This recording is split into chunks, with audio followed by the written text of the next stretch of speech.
Ustaz, bagaimana ya caranya mendakwai istri yang selalu mengelak jika diberitahukan ilmu? Misal contoh sunnah, bab tentang larangan alat musik, memasang foto dan lain-lain. Dengan alasan macam-macam menurut akal dia, kan dulu zaman Nabi belum ada alat musik seperti gitar, piano dan lain-lain, cuma ada rebana, pantas aja cuma rebana yang dibolehin. Kenapa dilarang musik kalau tujuannya baik? Misalnya ada musik bernuansa islami untuk penyampaian dakwah, bisa lebih mengena dengan musik. Kalau rebana buat ngiringin tari striptis berarti rebana haram. Kenapa juga dilarang menggambar foto? Mungkin tergantung tujuannya aja. Kalau buat disembah ya nggak boleh, tapi kan cuma buat dipajang biar rumah termasuk bagus, punya seni. Intinya kan Al-Quran tidak ada ayat yang menjelaskan musik dilarang, menggambar foto haram, asuransi haram dan lain-lain. Hal yang baru dulunya nggak ada, jangan disamakan dengan sekarang. Lalu saya jelaskan, dalam Al-Quran tidak ada ayat yang melarang musik secara tegas, tapi ada isyarat di dalam Al-Quran surah Al-Luqman ayat 6. Dan di antara manusia ada yang mempergunakan perkataan yang tidak berguna untuk menyesatkan manusia dari jalan Allah tanpa pengetahuan dan menjadikan jalan Allah itu olok-olokan. Mereka itu akan mendapatkan azab yang menghinakan. Banyak ahli tafsir termasuk penafsiran sahabat Ibnu Mas'ud, perkataan yang tidak berguna adalah nyanyian dan alat musik. Dia masih mengelak dengan berasumsi itu kan penafsiran ahli tafsir. Orang juga yang namanya menafsirkan berarti tidak pasti, masih mengira-ngira.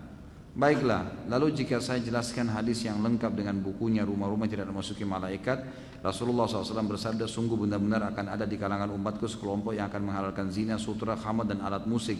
Hadis riwayat Bukhari nomor 5590. Istri tidak percaya hadis karena dengan alasan jarak waktu Rasulullah dengan kita kan jauh. Jadi kalau hadisnya kan perawinya orang juga bisa saja salah menyampaikan karena turun-temurun dari mulut ke mulut. Saya harus bagaimana Ustaz mendakwai istri saya, dan saya doakan semoga istri tercinta mendapat hidayah. Tentu istri Anda ini kalau yang saya tangkap ya membutuhkan orang ketiga.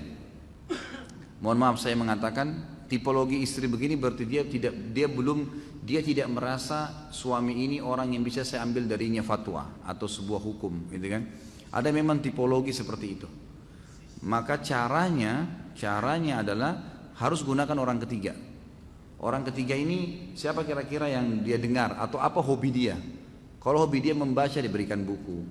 Kalau hobi dia mendengar mungkin didengarkan audio atau ceramah, gitu kan?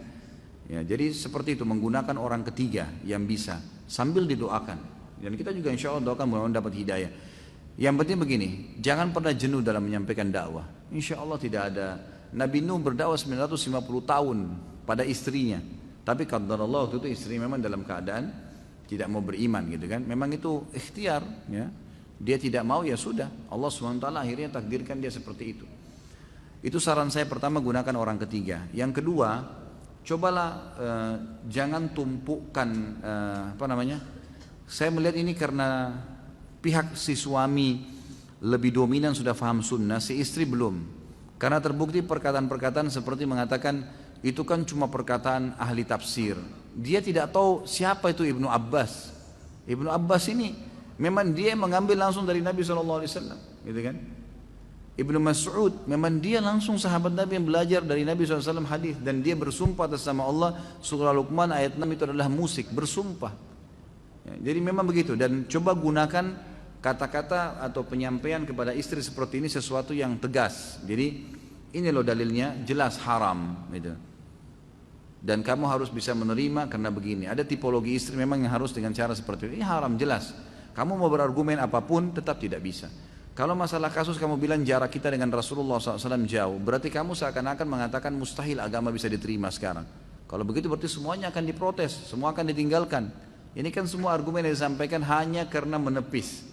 Kalau saya lihat ini karena butuh orang ketiga, Allahu a'lam. Jadi mudah-mudahan saja ya Allah berikan hidayah insya Allah.